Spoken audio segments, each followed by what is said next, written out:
What's up, guys? We are back with a weekend Q&A round 12. All these questions here were submitted to the request box over the last week or so, and today I'm going to answer every single one of them.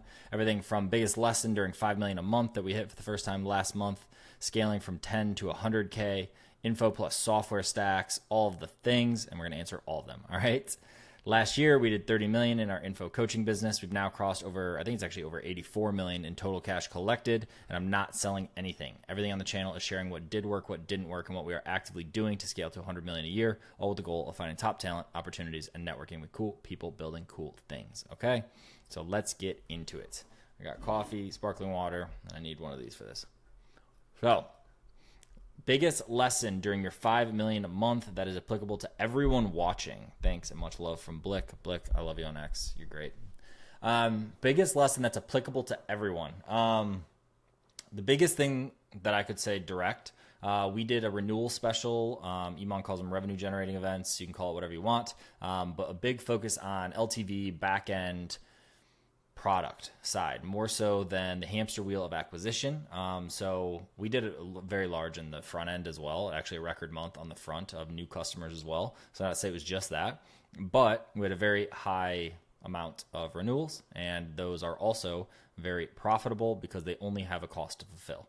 Okay, so when you sell a customer on the front, let's say it's $10,000 you're selling on the front end, you have acquisition costs that are your sales and your marketing costs. So if you have a 4x ROAS, you're spending $2,500 to acquire a customer, let's say. You're paying a sales rep 10%, so you're paying them $1,000 to sell that 10K thing. So just there alone, you're $3,500 in, and you only have $6,500 in profit from that unit.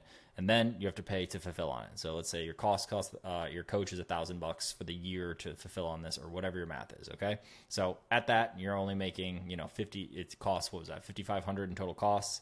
So you're keeping $4,500 on that. So 45% margin. I think I did that math, right? 35 for around there. But then on the back, you have no acquisition costs. So when you renew that person for the second year, let's say in this example, and you get another 10,000, you're only paying the coach to fulfill on that. So you're only paying $1,000 on the back. So it's a 90% margin. So that's roughly to say the math of how it worked for us. So it was very good in revenue, cash collected, and profit month for us. And I feel that is applicable to everyone. And then the other piece of it is we just did more of the same. We just did more of the same. So more spend into more leads, which turn into applications, which turn into calls, which turns into having more sales reps to take more call volume, has more coaches to fulfill on what you sell. And yeah, so we just kind of scaled up more of the same once the metrics are kind of in pocket and you feel comfortable scaling. What is the plan to scale? This leads in well. What is the plan to scale to 10 million a month? How do you see info, coaching, education shifting over the next 3 to 10 years? And break down the low ticket essential funnel running and how your front end messaging sets the buyer up for Ascension. Okay, so first question, what is the plan to scale to 10 million a month? Majority sake is more of the same. So we don't have plans to go wider really in any capacity. We are doing stuff on the back end to make sure that the retention and renewal engine is there, both for the same offering as well as having other offerings on the back, which we have never done. So which we already rolled out, basically a downsell continuity, so keeping them in with less touch points, which means less cost to fulfill, and a lower price point for them. So it has a higher percentage margin as a percentage, but the dollars are less. So we have a plan for that. But again, when you start to do things like that or add other accessory XYZ piece, like let's say you have an affiliate software you can add into there, like it's very marginal in comparison to this large number that you're targeting, right? So it's amazing still. It's generally speaking like purely profit or more so because like I said, with the acquisition versus fulfillment costs. But that's the goal, is to ramp up more. So we are hiring aggressively right now for the front end. Marketing metrics are very close to in pocket. And now it's just an optimization game now that we have multiple front ends that we're focused on. We have multiple channels that we're focused on. So we can continue to bring the cost down on the acquisition on the marketing side. And then the cost or the acquisition of the sales side also will be going down once those KPIs are kind of better in pocket, but we're hiring into it. So we're kind of aiming to be a little bit fatter on that part of things, basically meaning KPIs can slip a little on the sales section so that we can scale up and grow through that and grow through attrition in that way. We're also layering in things like financing. We haven't really used a ton of financing, so we're layering in some financing pieces that I think are going to be good, that align with the program term so that we're not hurting ourselves on the back with renewals, because we are playing a long game here, not just a short game. So that piece. Next, how do you see the info coaching I'm sorry, I call it info coaching, but info education space shifting over the next 3 to 10 years. Wow, can't speak today. Sorry. So over the next 3 to 10 years, I mean, I think niche education is going to be huge. I think it already is huge. I think it's going to continue to be huge. So I think the space is going to continue to grow. I think AI is going to layer a lot of things in with access to this information in a structured and personalized way for the person, for you, for your client, that might make it so you can't charge 10K for the personalized XYZ thing when they can just AI personalize this person's process if it's shared somewhere, and then to themselves. The big thing that a lot of people pay for and they pay higher and higher tiers for is to get things done for them. So like the scale is generally do it yourself all the way up to done for you in terms of implementation. So someone wants a tree house in their backyard. To do it yourself, you'll pay $50 for an ebook on how to do it, and then you'll pay $500 for someone to come into your backyard and build that exact one, right? So you're getting the same thing. So you're willing to pay more because you're getting more of the implementation, more of the result, quicker likelihood it's going to happen, all that stuff. There's also the model where it is proximity, so closer to the guru, closer to the person, personalized for you. That land up here. And if AI replaces a lot of the personalization piece, that might bring that down. It will bring that down and commoditize that more. So I do still think that niche education is huge. I think community is huge, community led. I had a great call with Nick Fisher. It's live on YouTube on this channel that he talks about that, where community led and the cult style, having that and having the offerings in there versus just cold with all the noise and all the eyeballs and everyone's running stuff and AI on the front. I think it's going to be huge. So break down our low ticket Ascension funnel you're running and how your front end messaging sets up the buyer for Ascension. Another good video on channel is Jason Fladlin. He's the webinar guy. He's 250 million plus in webinars that he's run. And yeah, he just did Iman's webinar and they did 10 million in profit on that. He was part of that launch, just did one on Onic and did a huge launch. So, but he basically was talking about how in the past, when there was high ticket guys and they would refuse to sell anything low ticket, because if you sold something low ticket, then you were viewed as cheap and then it brought down the value of your high ticket thing. Nowadays, the market has shifted to where low ticket is something more viewed as a sample. You're sampling the person or what you're going to buy versus now categorizing them as cheap. So for us, for example, it's a sub $100 product that they will buy. We're calling it Ascension because it's not optimized for AOV. So we want to obviously get the cost per acquisition of the low ticket down as far as possible.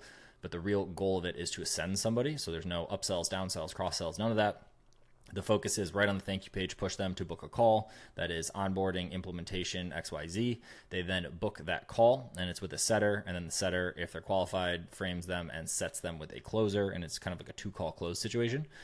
So for us, the idea was take basically a piece of info that would exist in the coaching. So basically like layer it down, break it down by its modules, its pieces, its trainings, its whatever. And then it's a little piece of that as information on the front in this low ticket. So the biggest thing you can do or you should not do is sell something that is completely not aligned. Like let's say you're selling men's fitness coaching and then down here you're selling a woodworking product. Like no one is going to ascend from this to this or extremely low rate and with little consistency. You need them in alignment, but you also cannot cannibalize is another big thing. So too much of this back end offering in the front end offering, you don't want to do that. Like I said, implementation is a big one. So you can at some level do that depending on how your offers are set up and your framing set up. And then another one that I heard the other day is someone was running like worldwide traffic, for example, and they only actually did the back-end product for US based. So they had all these people buying in all these countries. It was driving the cost down. They were like, oh, this is amazing. But they were still losing money per purchase. And the back end only supported one country. So it's like you have to be kind of logical about this, or whatever you want to call that. There's some obvious things that you need to make sure that are important to ascend from low ticket to high ticket. And Josh Gavin talks about this a lot. I was just on his channel and we're good friends. So he talks about this a lot. What is the difference between a marketing strategist and an operator? Would you see yourself as a marketer or an operator? I would fall much more in the operator, system, tech, problem solve bucket than I would in the marketer. Marketing is a method. Marketing is extremely important. And like I, a lot of the time wish I had more marketing skills, and I do trainings and watch content and stuff around marketing to make sure that I can learn as much as I can. But by no means by trade am I a copywriter, offer creation, 0 to 1 person, like ideation style. I understand all the math. I understand all the systems. I understand a bit of the framing on why this wouldn't happen to this. So it's not just math to me.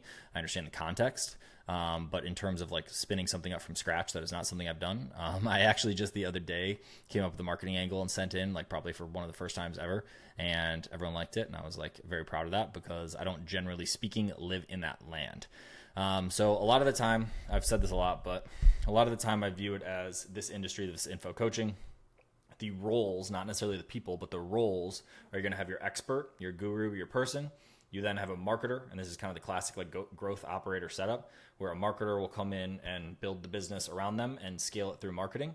But when you get to a certain size and you want to go from offer to business, you generally speaking need the operator side. You need the system thinking, you need the scale, you need the leadership, you need the team, which is more so operating than it is marketing, obviously. So that does not mean it has to be 3 people. In our case, in our business, it is 3 people. But that's just kind of the buckets we ended up and how we've kind of learned to do it thus far. But I know a lot of people that are marketers and operators, and they connect with an expert. So hopefully that helps. What are the most important things that need to be in place to take an offer call funnel from 10K to 100K a month? This is going to completely depend on your economics, because I don't know if you're selling 1 unit at 10K or if you're selling 5 units at 2K or what it is.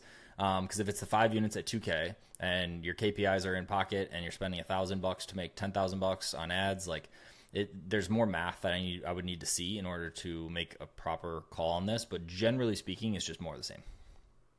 So if the metrics are good, it's spending more, it's doing more organic, it's doing whatever that's generating the flow. But if you're getting 10% close rates, like there's things that you need to change before you go to 100K a month from 10K.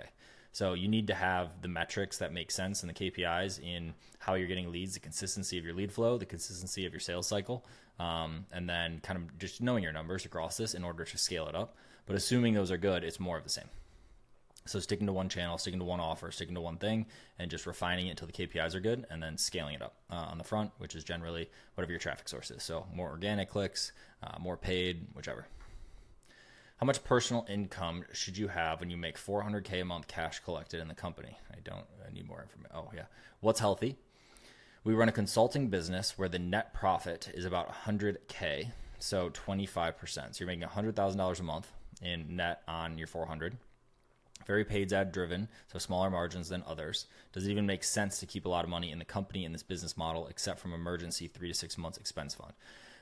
No, it does not. Because if you are saying that you're reinvesting, like if you're reinvesting in ads, you need to know your metrics so well that you know that when you put $1 in, you get $3 out, and that's where it stays. And when you go and just keeping it in here just doesn't make sense. So I've heard different people talk about this. We're actually talking about this right now because now we're at this different scale and size, and we want the money to earn interest and do kind of some of these other things. But generally speaking, most people go like 3 payrolls. So depending on what that is. So like basically your overhead times 3, or like what it would cost you if you got 0 clients for the next month or 6 weeks more so, what would that look like? So a lot of people do that. 3 to 6 months is extended. That's a lot more unless you don't have consistency on the front. Like if this is a new business and you don't have consistency and trust that, then yeah, you probably want to go out further. Just because the worst thing ever is when you pull it out and you have it in your land or you pay taxes on it or whatever, and then you have to put it back in because you took too much out. So that's just not ideal. But these business models, consulting, info coaching, cash flow, like that style of business are cash flow businesses. Generally speaking, when you're reinvesting in the business, that is like not real. That's not actually happening. You reinvest when you're truly like investing it back into the business that is going to be worth more later in whatever way, in cash flow and equity, which again, as a consulting business, generally not in equity. So it's not super my lane, but yeah, I mean, at 100K, I would need to know, but like how much you stack up into the account would then be, 6 weeks, let's call it, of your fixed expenses and variable too. If you're spending into ads, for example, like you need to know what the future cash needs are, upwards of a couple months, and then pull the rest, always. Creative brainstorm. Offers surrounding integrating AI to thinking for entrepreneurs and business owners, aka teaching them how to build context models of their personal, professional decision making and find blind spots, creating leverage, what unique mechanisms come from the hip thinking to angle this to cold traffic. I would, if I'm understanding this correct, I would pay for this. I constantly am like, I hit the memory limit on this thing, or I'm trying to just have this full understanding and this full conversation with AI based on all these things about me, and I can't, like, it stops. or like I don't know how to fully use it. And like I've actually decided that once I get things to a point where I have like, which I'm already kind of at right now, where I have more of this free time, you could say, or like less required time is a better way to say it for me, but less required time on things. Where am I going to deploy that time and what's higher leverage? And I think I'm going to lean into this a lot for myself, just so I can be more in the know, because obviously it's growing and should have done it a year ago, should have done it 2 years. Like I can only do it. I'm here now. But for angled to cold traffic, it's around, you're just making the person more productive. You're making the person be able to move quicker. You're buying them time. You're buying them a lot of time. So yeah, I love this idea. I think you need to, if it's what I think you're saying, which is like basically train it on me, not on necessarily how I've made decisions in the past, because that's not necessarily like, I can already make a decision like I can make a decision right now. It's more so where can I get more information, but it having context of everything that's going on. It has context of my finances. It has context of my relationships. It has context of my team and our numbers and our metrics and what funnels were and like all of that stuff. If it had access to all of that and I could ask questions in different directions and plan out and try and scope out different directions, that would be huge. Because if I was like, oh, cool, well, let's say we want to run a bunch into this funnel instead and then do this, we know it's going to be double the lead to call time, but I want to go from here to here. And then based on my personal goals of this and that, like if I could do all of that in one, that'd be amazing. So offers, I don't know what you mean by that, but I talked about our offers. We went from low ticket recurring, that was like basically a non-start. I was basically up to 100K a month, but we were spending aggressively into it. That was when I joined the team. I'm a co-owner, not a co-founder. And then from there, we moved to a phone funnel, so a VSL opt-in funnel, and we were selling an info product. And that's how we got to $1 million a month. And then we were basically humming at $1 million a month with really good margins, because it was an info product with no fulfillment costs really whatsoever. And then we moved to one-to-one coaching for a higher ticket. And then that's how we went from 1 to 3 million a month. And this last month we just hit 5 for the first time. And yeah, I have a 1K info plus software product I sell over the phone with a 40% close rate. I saw an email the other day from a Hormozy Minute thing that said that once you're into these ranges, I think it was a little bit higher than this, you need to increase your prices, which I thought was interesting. I feel a one-to-many approach could help me scale faster for sure, because this is low for on the phone. You can sell the basic numbers that people say is 2K. You can sell in like an auto webinar, VSL, direct to cart, and then anything above 2K, which is not necessarily 100% true. I know people who send 5 and 10K payment links in DMs and get, and checkouts without getting on the phone, but it just depends on like what the communication is or the consumption is more so. Who's coaching or mentoring do you recommend for a direct to cart? So if it's like this mid-ticket style thing, not low ticket, generally it's going to be like webinar style stuff. So Jason Fladlin I think he has courses on this that are education material, but there's a lot of guys. I don't specifically know any like right off the rip, but you want to find somebody who's doing this and also willing to teach it and coach on it, but find somebody who's done it before in the last year. And who's scaling into it. So I just bought Jason's book. It's literally called One to Many. So yeah, it's probably a good start. When it comes to selling high-ticket fitness coaching, what price points have you found to be effective? For context, I'm partnering with a fitness coach who offers a 16-week program. What's 16 weeks? 4, 8, 12, is that 4 months? 4, 8, yeah. Designed to help busy full-time working men lose 15 to 35 pounds within that time frame. We're currently pricing it at $2K and selling through sales calls. So 4 months, $2K. You're selling it for $6,000 a year and selling through sales calls, but I feel we might be undervaluing the offer. Ideally, we'd like to price it at $4 to $6K. In your experience, what have you seen as a realistic price point for B2C fitness market? So there are much higher. So we'll just say we're around that pricing. We're a little bit higher than that, and we sell only annual. We have pay plans and stuff that get a little bit closer to that, but are still higher than that. So depending on your target market is one big thing. So there is another one that I'm sure you guys have seen ads for that Crush, big respect to them, but they do mid-millions a month. And they sell specifically to like high performers, business owners, that kind of thing. So theirs is, I've heard, I don't know the exacts, but I've heard 8 to 10 for the year, and upwards of like 20 plus, depending on like what's included with blood work and like these other offerings. But yeah, you can definitely go higher than that.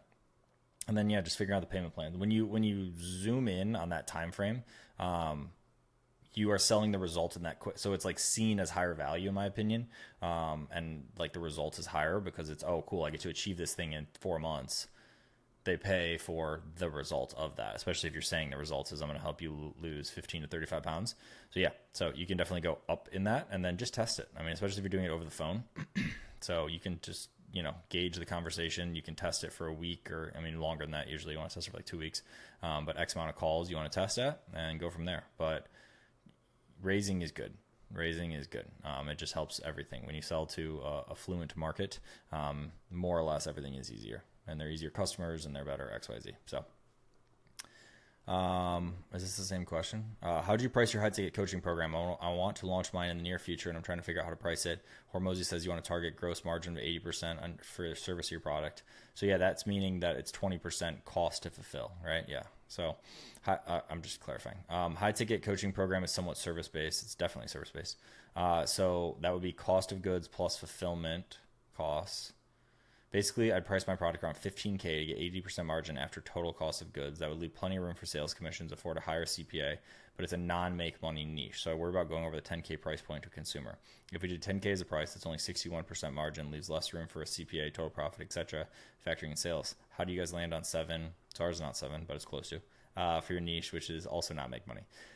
So yeah, it's going to be tighter in the front, and that's why the initial thing I was talking about is the back end. So you always want to be able to drive those down as much as possible. So like the Hormozy example here of 80%. So let's say you're selling your thing for $7K. That means it's going to cost you $1,400, 20%, to pay a coach. And then you're going to have your CP, you're going to pay 10% of your 7K. So you're going to pay $700 in commissions. And then you have your CPA, which is this variable number that goes up, down, left, right, depending on your traffic source and your acquisition type and all that kind of stuff. So you just want to make sure that you're really in control of these. The acquisition side of the business is your biggest lever on there, because once you figure out, all of them are levers. All of them are levers. So like, I'm going to tell you right now, you can get the cost to fulfill that at less. It depends. It depends on the term. It depends on how much support you have. It depends on like all these different things. But if you can get your cost to fulfill, like I know people who have their cost to fulfill at 6% sub in non-make money online niches. So your cost to fulfill is 6%, which would make this 94%, right? And then your CPA, then it's all a CPA and acquisition. What do you pay a closer? Is it 10%? What do you pay on CPA? Can you get it down to $1,000? So these different levers. And then the big thing is the back. Right. So then on that 7K, when they renew at that 7K number, all you're paying is your whatever, 500 or 1400 or whatever to pay your coach to the fulfillment side of things. And you don't have a CPA and you don't have a sales rep costs. You don't have those pieces. So it's very profitable on the back end. You have a much, much higher contribution overhead. So yeah. But if you are just, you always want to make it so you can try and make as much margin on the front, but the real businesses are how much can you continue to sell to that person? What other offerings do you have? What other things? What are the renewals? All that. So you make a lot of the true margin on the back. But you don't want to just like burn it on the front either. So it's just kind of a game.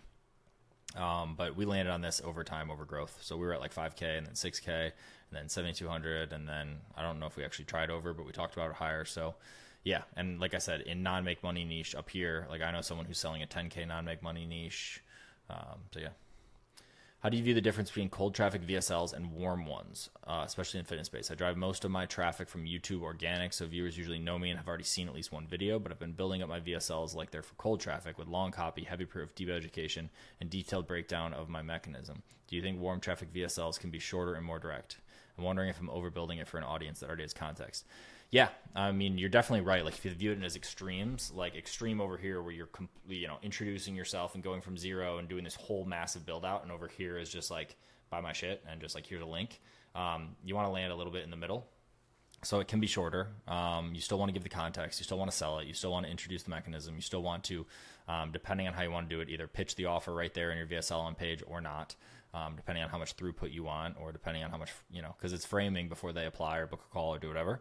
But we were just talking about this the other day. If you have the application direct on page, so if you use a DTA app, so like headline VSL app right under it that shows immediately, it really doesn't matter as much. So like you could still go full bore for the people that maybe come in a little bit colder, but just having the application on page, like somebody who already has context will more or less skip the VSL, even if it's a long one, even if it's a short one, and they'll just apply direct. So you kind of get like two birds, one stone by having a really good VSL that works for cold.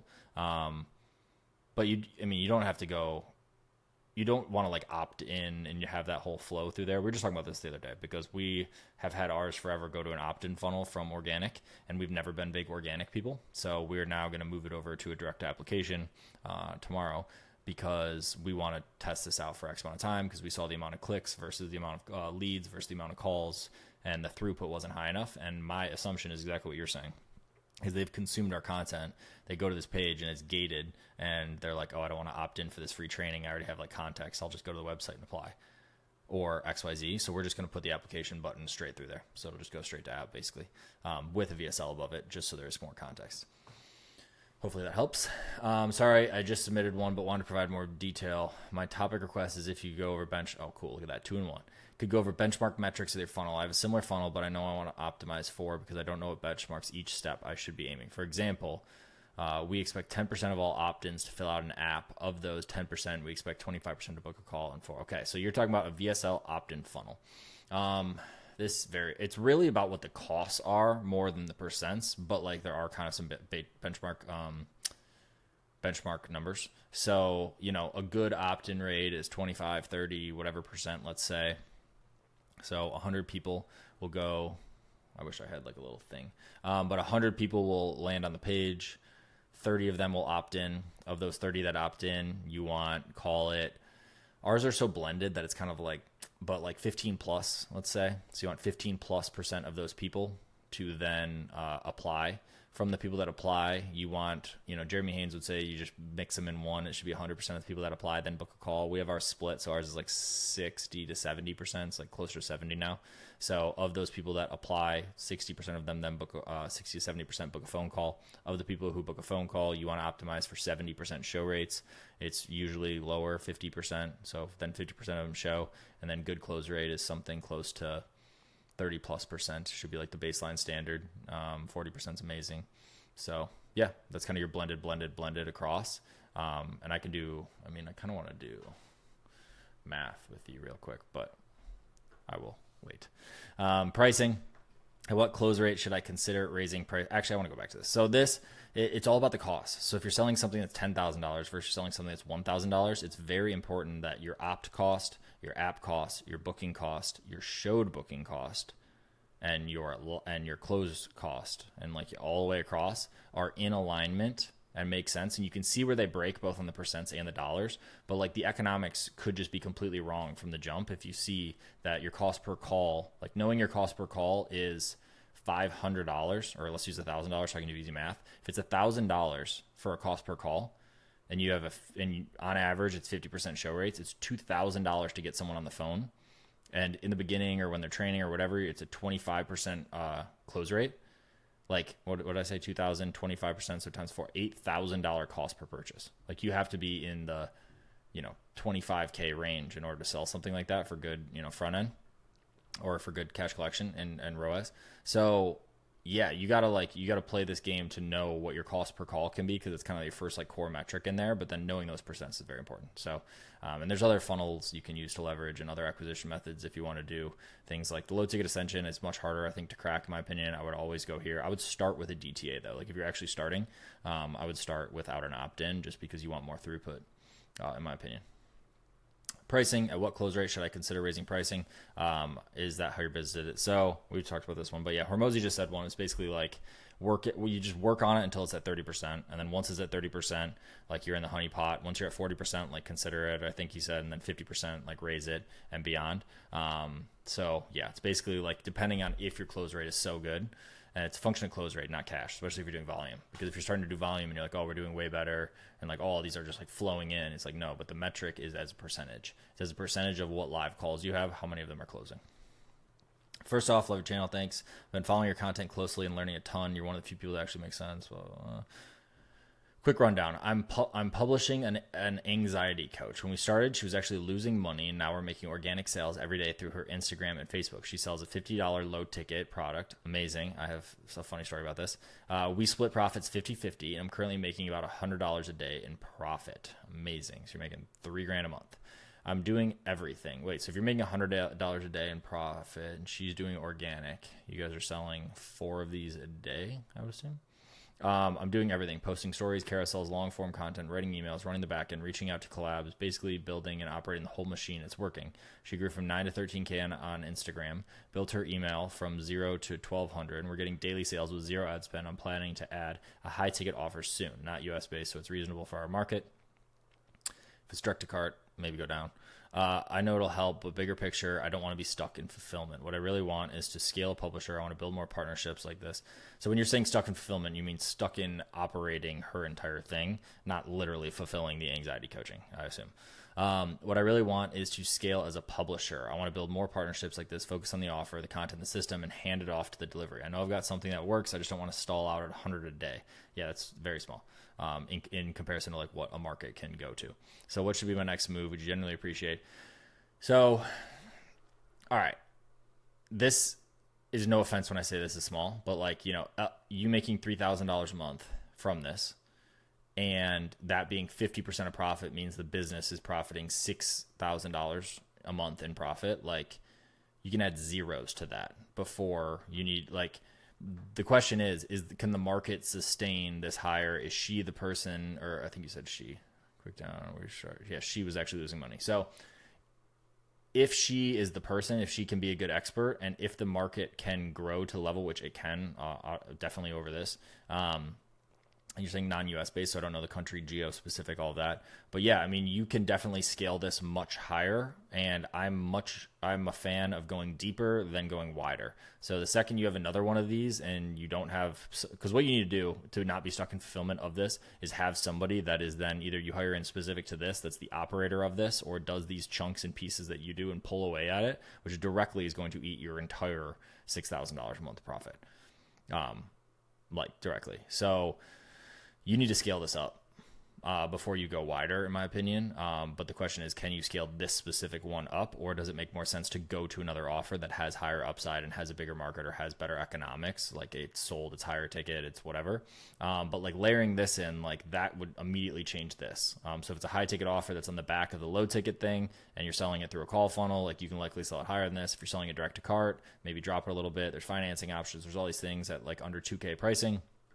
And so this needs to be like $1,000 a day before you even really think about going wider, or you need to stop doing this and go do another one, because you can't, the P&L of this cannot support you removing yourself. It does not make enough money. It is not big enough fully. So there are pieces you can do, like, for example, you saying like right here, like, I'm reaching out to collabs. Like, you could have someone that does reach outs, maybe that's some VA that's a couple bucks an hour, or you can have basically building, what else? Posting stories. If you want to have like a content scheduling thing, or you spend Sunday, you queue them all up, or you pay someone to do that, like that kind of stuff. You can free up your time in a lot of ways, but you need to scale this up higher before you can do anything else. So hopefully that was helpful. You mentioned that you set up the data and analytics in-house through BigQuery in a recent video. I was wondering how you set this up as a call funnel operator. What data sources, KPIs, dashboards are most important for your business and other businesses running call funnels? I want to offer this as a service. Do you have any tips for me starting out? I'm senior data analyst. I hope this is the person that reached out to me in DMs. If not, please do. Yeah, so I built this, and I'm not going to say that I built it the right way. We are now hiring people and building this in a more enterprise grade way. But essentially, it's mostly about getting all of the data, which is like, you're going to obviously for you, but like, having a source of truth for other people who run call funnels, not for you, because you understand data and the sources of truth, and making sure everything's in one place and connected and relational and all that. But you want to have, so like a call funnel, for example, you're going to have same thing, funnel steps. You're going to have the page views. So who lands on the opt-in page, call it, and the sources in which they do. So tracking where they come from there, and then also tracking, so then you're going to have opt-ins, you're going to have leads. You're then going to have all the data on who views analytic, or the analytics around the VSL watch time and all that kind of stuff. And ideally, you have it by person, not anonymized. Then they're going to go from there to apply. Then they're going to apply. Then they're going to book. And then they're going to either show or they're not, or whatever disposition from the call. And then they are going to close. And there's going to be different cash amounts. And there's going to be different collections. There's going to be different payment types, commissions, all that kind of stuff. So you need data at every single one of these layers. And then you want your source traffic as well, or you want your source tracking as well. So like when someone opts in, making sure you're tracking whatever UTM parameters, or if you have it on for IP tracking, or backend server side tracking with the Hyros, or you're doing it custom into your CRM. And then you want to centralize all of that data either into, HubSpot, into a sheet plus HubSpot, whatever. So it's all centralized. And then you want to be able to then apply cost to that. So we're speaking specifically to marketing here. But like if you spent 10,000 on that funnel or on, 2 different traffic sources, you want to be able to break that down and see across that funnel and then across multiple funnels. So you can see your cost per your cost per lead, your cost per call. Your cost per lead, your cost per app, your cost per call, your cost per live call, your cost per purchase, your average cash collection, your ROAS, like these different things by funnel, by source, by all of that. But it's all about standardizing the data. And then again, like the different dispositions, all of that needs to live in one place. We do a majority of that in HubSpot. We're also building a custom data lake that is not BigQuery. It is going to be inside something that we're building right now. But I've heard people use Snowflake. I've heard people use Supabase. I've heard people use, BigQuery of a lot of different things. So basically one core storage of all of that, one core place that you have all of your data, and then one core viewer that you use. That's some dynamic viewer. So Looker Studio, a data box, is something that then displays that, because the entire point and the reason you're doing this is that you have data that is easy to access and that you can then make decisions on, and those decisions then loop back and you can see the result of the decision you made and get a feedback loop of what you're testing or trying or whatever. Things like VWO or some of the other tools I'm blanking right now, but you can use for split testing. Those then have their own tags, their own server-side storage that you then track into a HubSpot or one of these things. So you know that this opt-in page versus this opt-in page you ran for 10 days, which one got more opt-ins, which one did that. So it's basically just layering all that data, but making sure that it's standardized and stored in one. But yeah, you want to offer this as a service. Yeah, people already do it and crush it. So I'm sure you can do it as well, especially if you have this really good background. It's just making sure you have the context for XYZ funnel type. So low ticket Ascension is either a purchase first or a lead from like a 2-step checkout, lead, purchase, and then whether they're doing upsells or downsells. But if it's Ascension, then it's a setter call, then it's a closer call. What is the show rate of the setter call? What is the contextual automations? How many touch points before they book the first call? What is the booking rate then to a closer call? What is the show rate then on the closer call that came from those purchases? What is the close rate on that? And you see the economics and the throughput through those. But you need all the data, and then you just need to report on it. So yeah, tracking every action event and source and clicks and all the fun stuff. So hopefully that was helpful. But that's what I got for you guys today. Yeah, I made videos for 4 months in a row every single day, and they're all linked here. Some other stuff in the YouTube description. Drop a comment if you made it this long, 37 minutes. I was going to do a video. I don't know if I'm going to do one. We did what's the exact number? 5.38 in Stripe. So, and then another basically 100 in external. So we did about 5.4 and some change last month, which was our biggest month ever. Last year and this month was our biggest month ever at 3.7. So we beat our all-time and our this year record. And we're leaning into it. So I might do a video doing an overview of kind of what changed and what did that, but I kind of already gave an overview. It's like leaned into it. We did a nice renewal special that was big, that just opens our eyes more and more to how much there is on the back end inside your customer base when you have a good product and when you have good stuff like that. But yeah, so we are scaling, we are leaning in, we are hiring. So we're hiring right now mainly for sales, so we can increase the volume of the marketing spend and just overall bookings, not even spend, just bookings, because we have some other levers we pulled that are getting us now more bookings, which take the blended cost down, blah, blah, blah. But yeah, comment if you got this far. Give me some advice, give me some feedback, give me something on what you guys are up to, or if you got any value out of this. So I'll talk to you guys soon. Appreciate you. Bye.